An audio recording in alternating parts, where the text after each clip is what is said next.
तो देखिए कोई भी इंसान ना आपके और मेरे लिए काम नहीं करता, ठीक है ना। लोगों के जो इंसेंटिव जो जहन में होता है ना, हम समझते हैं कि लोग सिर्फ पैसे के लिए काम करते हैं, तो उसका जवाब ये है कि अगर किसी को बहुत ज़्यादा पैसे मिल जाए तब भी तो वो कुछ करेगा ना। बिल्कुल ऐसा ही तो है। तब वो जो करेगा, अगर वो आप उसे अभी प्रोवाइड कर दे तो वो कम पैसों में भी काम कर लेगा। कर लेगा। तो आपने ये देखना होता है कि जैसे एक एक ऑथर कहता है कि कोई भी ना कंपनी के विजन के लिए काम नहीं करता, लोग अपने मकसद अपने विजन के लिए काम करते हैं। हाँ, अगर उनका मकसद किसी कंपनी में रहते हुए पूरा हो रहा होता है तो फिर वो उस कंपनी, इदारे या मूवमेंट को भी अपना टाइम देते हैं और उसके साथ भी मुखलिस होते हैं। तो आपको पहले ऐसे लोग ढूंढने होते हैं कि जो है ना, कि जिनको ज़रूरत हो या जिनका मकसद आपके मकसद से अलाइन हो।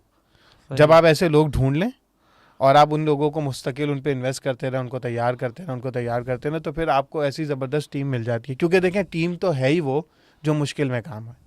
किसी को सिर्फ ज़्यादा अच्छे इंसेंटिव्स दे के, ज़्यादा पैसे दे के रोक रहे हैं अगर आप, तो आप कितना रोक लेंगे। अगर आप एक स्टार्टअप हैं, कितनी अच्छी सैलरी दे देंगे। बिल्कुल कल कोई मल्टीनेशनल आए आपसे 10 टाइम ज़्यादा दे दे तो बंदा तो क्या। लेकिन अगर आप उस बंदे को एक बहुत स्ट्रॉन्ग काम पे कनेक्ट कर जाते हैं, एक बहुत स्ट्रॉन्ग पर्पस पे कनेक्ट कर जाते हैं, तो फिर वो ऑफर्स भी ठुकरा देगा। और हम जानते हैं ऐसे लोग करते हैं, सियासी जमातों के लिए करते हैं, दीनी मदारिस या दीनी इदारों के लिए लोग कर रहे होते हैं। ऐसे बिजनेसेस में भी होते हैं लोग कि वो, उनको पता होता है यार ये बिजनेस ये काम कर रहा है और हम यही काम करना चाहते हैं। तो लोग फिर कहते हैं ना, दिल और जान से उस काम में लगे हुए होते हैं और वो ओनर से ज़्यादा उस चीज़ को ओन करके चल रहे होते हैं।